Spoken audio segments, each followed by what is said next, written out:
नमस्कार दोस्तों, मैं हूं प्रिंस पांडे और केडी तक के यूट्यूब मंच पर आप सभी का स्वागत है।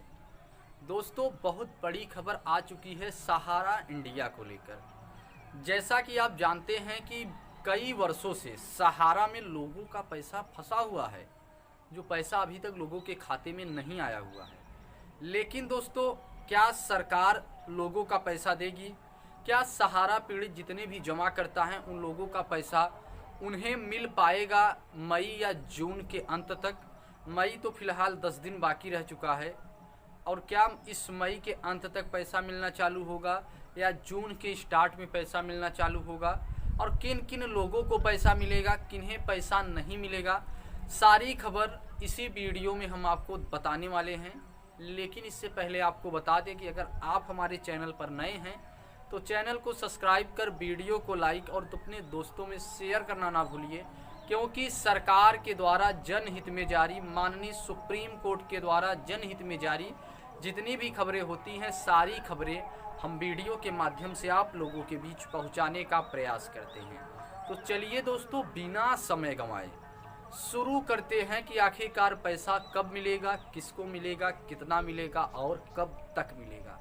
सारे सवालों का जवाब इसी वीडियो में चर्चा करने वाले हैं। दोस्तों, आपको बता दें कि विगत लगभग 12 से 13 वर्ष हो चुके हैं जितने भी सहारा पीड़ित निवेशक हैं, सहारा पीड़ित जमा करता हैं, उन सभी निवेशकों को 1 रुपये भी रिफंड नहीं मिल पाया हुआ है।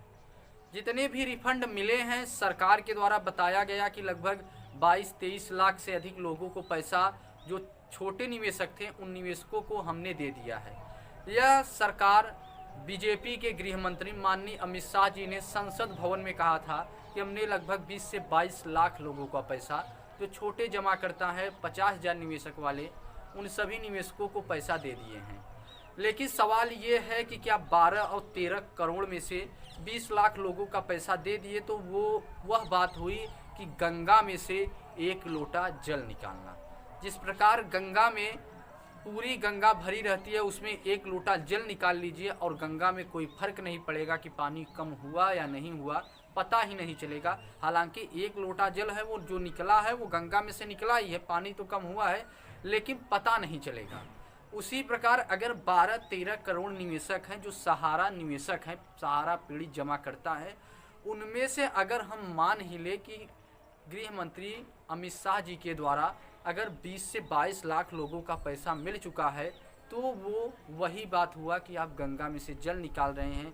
12 से 13 करोड़ निवेशकों का अगर आप पैसा नहीं दिए हैं, उनमें से 20 लाख लोगों का निवेशकों का पैसा दिए हैं, तो मतलब अभी आप कुछ भी पैसा किसी को नहीं दिए हैं। हालांकि अगर आप पैसा दिए होंगे 20 से 22 लाख लोगों को, तो इसके लिए हम आपको सहृदय धन्यवाद देना चाहते हैं, क्योंकि कम से कम कुछ लोगों का जो है राहत मिला, कुछ लोगों की उम्मीद जो है वह आशा में एक बार फिर से एक किरण उगी। लेकिन आपको बता दें कि अब क्या और लोगों का पैसा देंगे माननीय गृह मंत्री अमित शाह जी? आपको बता दें कि इस बात को लेकर संसद भवन में अमित शाह जी ने कहा कि हम जितने भी सहारा पीड़ित जमा करता है उन लोगों का भुगतान बहुत ही जल्द करवाएंगे। इसके लिए अगर हमें किसी भी हद तक जाना पड़ेगा तो हम जाएंगे, लेकिन लोगों का पैसा, उनके हक का पैसा, उनकी जो एक आशा लगाकर पैसा सहारा इंडिया में लगाए थे, क्योंकि जो भी सहारा इंडिया में पैसा लगाए थे वो कहीं न कहीं छोटे निवेशक थे, अपनी गरीबी को दूर करने के लिए सहारा में पैसा लगाए थे, तो उन सभी निवेशकों का पैसा हम जरूर दिलाएंगे। और हो सकता है कि मई के अंत में या जून के प्रारंभ वीक में हम पैसा बंटवाना स्टार्ट भी कर देंगे। जी हाँ दोस्तों, ये सहारा निवेशकों के लिए बहुत बड़ी खुश भरी खबर है। अमित शाह जी ने कहा कि या तो मई 2025 के अंत में या जून के स्टार्ट वीक में, यानी शुरू वाले सप्ताह में, हम सभी सहारा पीड़ित जमाकर्ताओं का पैसा देना चालू करवा देंगे।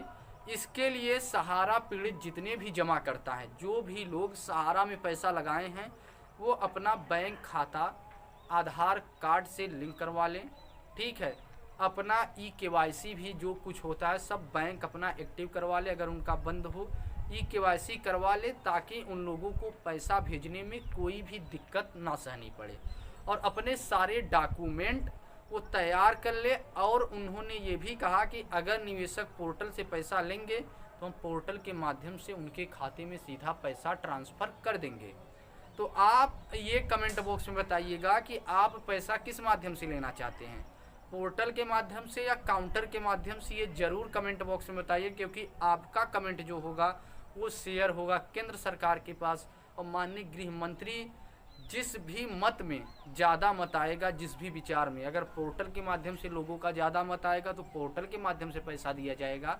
अगर काउंटर के माध्यम से ज़्यादा मत आएगा तो काउंटर के माध्यम से पैसा निवेशकों को दिया जाएगा। लेकिन निवेशकों का पैसा दिया जाना तय है और सहारा इंडिया को सबक सिखाना भी तय है। माननीय गृह मंत्री का ये बहुत बड़ा ऐलान है। आपको बता दें कि इस मामले को लेकर माननीय सुप्रीम कोर्ट भी अब सख्त हो चुकी है, और सुप्रीम कोर्ट ने कहा कि सहारा इंडिया कंपनी पर जितने भी एजेंट हैं, जितने भी सहारा के मैनेजर हैं या कोई भी हो, सहारा से जुड़े एक एक लोग जो सहारा में लोगों को बेवकूफ़ बनाकर पैसा लगवाए हैं, उन सभी लोगों को छोड़ा नहीं जाएगा। उनके ऊपर कड़ी से कड़ी कानूनी कार्रवाई होगी और उन्हें किसी भी प्रकार से छोड़ा नहीं जाएगा। उन्हें भी वो कष्ट दिया जाएगा जो कष्ट सहारा निवेशक विगत 12 वर्षों से झेल रहे हैं, उन्हें नहीं छोड़ा जाएगा। तो कहीं न कहीं अब सहारा निवेशकों के लिए ये जो खबर है बहुत राहत भरी खबर है, और अब सुप्रीम कोर्ट उन्हें छोड़ेगी नहीं। जितने भी सहारा कंपनी के एजेंट हैं, मैनेजर हैं, कंपनी का नाश कर देगी, कंपनी को एकदम तहस नहस कर देगी सुप्रीम कोर्ट। तो आप अब घबराइए नहीं और आप अपनी हार नहीं मानिए। जिस प्रकार इतने साल आपने इंतज़ार किया, चंद दिनों की बात है, चंद दिनों के बाद आपका ये इंतज़ार एक बहुत बड़ी खुशखबरी में तब्दील होने वाली है। तो आप अपने सारे डॉक्यूमेंट तैयार कर लीजिए, अपना बैंक अकाउंट ई-केवाईसी करवा लीजिए, और ध्यान रहे कि वही बैंक अकाउंट उस डॉक्यूमेंट में दीजिएगा जो बैंक अकाउंट ई-केवाईसी हुआ हो और आधार कार्ड से लिंक हो, तो आपका पैसा आने में कोई दिक्कत नहीं होगा। सहारा इंडिया से जुड़ी खबरें पाने के लिए चैनल को सब्सक्राइब कर वीडियो को लाइक और अपने दोस्तों में शेयर करना ना भूलिए, क्योंकि सुप्रीम कोर्ट के द्वारा, केंद्र सरकार के द्वारा या अन्य किसी नेताओं के द्वारा सरकार जो भी जनहित में जारी खबर होती हैं, सारी खबर हम वीडियो के माध्यम से आप लोगों के बीच पहुंचाने का प्रयास करते हैं। तो चलिए मिलते हैं अगले वीडियो में। जय हिंद, जय भारत, सत्यमेव जयते।